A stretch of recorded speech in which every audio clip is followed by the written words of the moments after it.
And then my final paragraph in my explanation text is all about plant classification. Plant classification.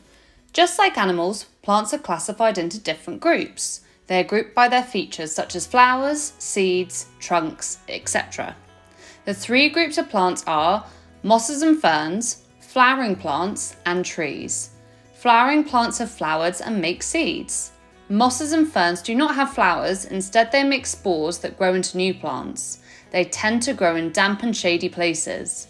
Trees grow into large woody plants and they often have a single trunk and lateral branches. Did you know that a banana tree isn't actually a tree? This is because it doesn't have a wooden trunk. It has leaves that grow tightly together, which appears to look like a trunk. Another interesting fact is that grass is actually a flowering plant. Usually when we see grass, it doesn't have any flowers. That is because humans cut grass so that it looks neat. If grass is left to grow, it produces flowers. And then you can see throughout that whole paragraph, I've just added in an example of a picture of a tree, a flowering plant, and a fern. So here is my final paragraph. Firstly, let's have a look at the top. I've got my subheading. This is then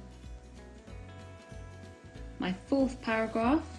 So I've got my paragraph, and then let's have a look and see if I've got any colons.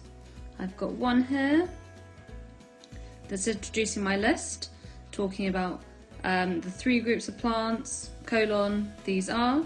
Another example of some punctuation is I've got a rhetorical question here. Did you know that a banana isn't actually a tree? And then I've got a colon here, a semicolon, and I have got an exclamation mark here. So I've got quite a few, comma, semicolon, quite a few different types of punctuation. I haven't got any brackets in this paragraph. I did use them in the paragraph before. I haven't got any bullet points in the paragraph because I used them in my introduction. However, I do have a lot of technical vocab in this paragraph. So I've got the word classified, I've got the word flowers, seeds, trunks, mosses and fern, flowering plants, trees. Got those words quite a few times. Large and woody plants, damp, spores, ferns. And then I've got some other word, produces, just down here. Again, this is in present tense. It's talking about things that are happening right now because this is happening all the time. It is in third person. And in this one, I've just gone for a couple of pictures.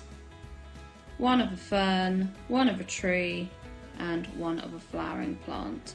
I don't have any relative clauses or passive voice in this paragraph, but I definitely could have added it. So maybe you guys can have a look and see where I can add some extra features into this paragraph. And that is my final paragraph of my explanation text all about plants. Your turn to do your final paragraph. Have a read over what I've done. You can watch the video again and you can look at some of the BBC videos to get some extra information. Make sure you're looking at your plan. And the final time you're going to have to do this week, go to your writing at the top, go to the assignment, click on the Google Doc and write your final paragraph in there. If you're doing it on paper, write down your final paragraph onto paper and take a photo and upload it to this assignment for the last time. Well done. Good luck. Final one.